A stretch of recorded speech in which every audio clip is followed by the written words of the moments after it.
Good afternoon from Malaysia, Kuala Lumpur Airport. A lot of Bangladeshis waiting for the flight to go Dhaka.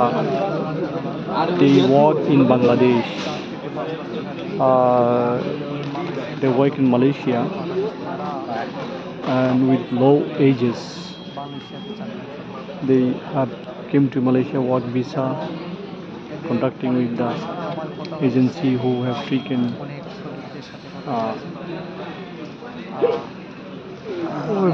huge money to come. তাদের একটাই দাবি, তারা Bismillahirrahmanirrahim. By the name of Allah, the All Merciful, the Most Kind. আমি আছি এখন মালয়েশিয়ার কুয়ালালামপুরে।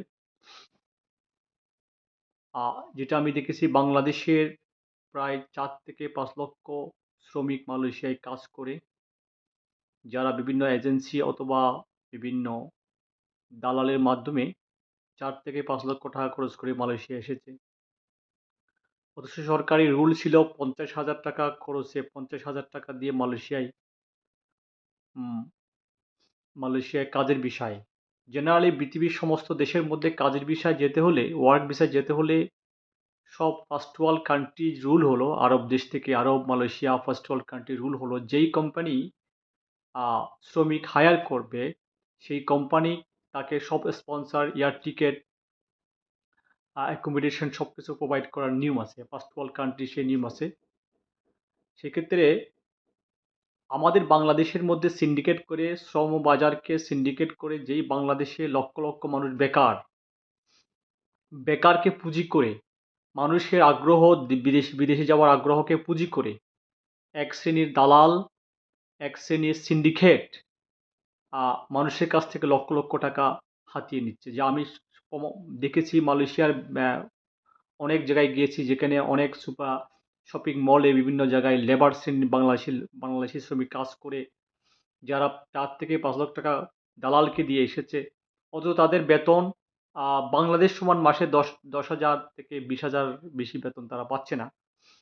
So এই কন্ডিশনটা হলো বিশ্বের। আমরা মিট করেছি, আমরা সাক্ষাৎ করেছি নেপালি ওয়ার্কারের সাথে, ইন্ডিয়ান ওয়ার্কারের সাথে, যারা ইন্ডিয়ানরা কাজ করে, এদের সাথে আমরা কথা বলেছি। এরা বলেছে এদের সরকারিভাবে এখানে তারা আসছে, তাদের সর্বোচ্চ 50,000 টাকা তাদের খরচ হয়েছে। অনেকজন ফ্রি এসেছে। কেন বাংলাদেশ থেকে কেন টাকা দিয়ে আমাদের আসতে হচ্ছে? কারণ আমাদের সিস্টেমটা হলো দালালি, ব্রোকারি। বাংলাদেশের বেকার মানুষকে পুঁজি করে এক শ্রেণীর দালালরা বাংলাদেশকে ফরেন রেমিটেন্স, যেটা উপার্জন, বাংলাদেশের শ্রমিকদেরকে দালালি করে লো গ্রেডে সারা ওয়ার্ল্ডে পাঠাচ্ছে, যাতে বাংলাদেশের মান সম্মান নষ্ট হয়ে যাচ্ছে।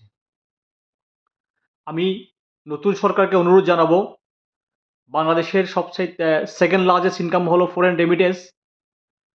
আমাদের শ্রমিকদেরকে যদি ট্রেনিং দেওয়া হয়, আমাদের শ্রমিকদেরকে ট্রেনিং দিয়ে সরকারিভাবে বিশ্বের বিভিন্ন যেই দেশের মধ্যে শ্রমবাজার রয়েছে, ওই দেশের মধ্যে যদি ট্রেনিং দেওয়া হয়, ট্রেনিং দিয়ে তাদেরকে যদি অল্প খরচে পাঠানো হয়, তাদের ফ্যামিলি চলবে এবং দেশের রেমিটেন্স বাড়বে।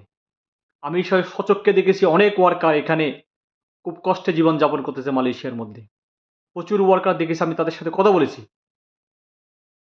তারা অনেক আমার মাধ্যমে তারা বয়স করতে চাচ্ছে যে নতুন সরকারে তাদের আবেদন হলো দালালি সিন্ডিকেট বন্ধ করে সরকারিভাবে, সরকারি বিভিন্ন সেন্টারগুলো আছে যেখানে ট্রেনিং দেওয়া হচ্ছে, বিভিন্ন কর্মসংস্থান ট্রেনিং দেওয়া হচ্ছে, এগুলোকে দুর্নীতি মুক্ত করে, দালাল মুক্ত করে, সিন্ডিকেট মুক্ত করে অল্প খরচে যাতে তারা বিদেশে দিতে পারে এবং দক্ষ শ্রমিক যাতে আমরা রপ্তানি করতে পারি।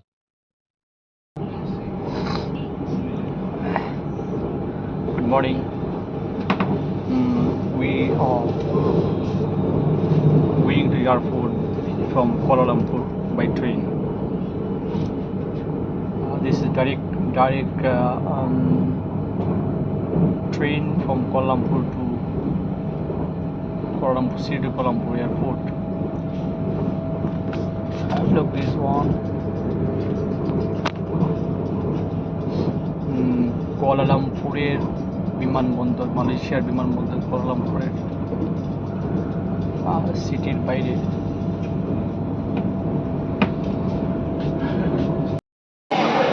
Good morning from Kuala Lumpur, Malaysia.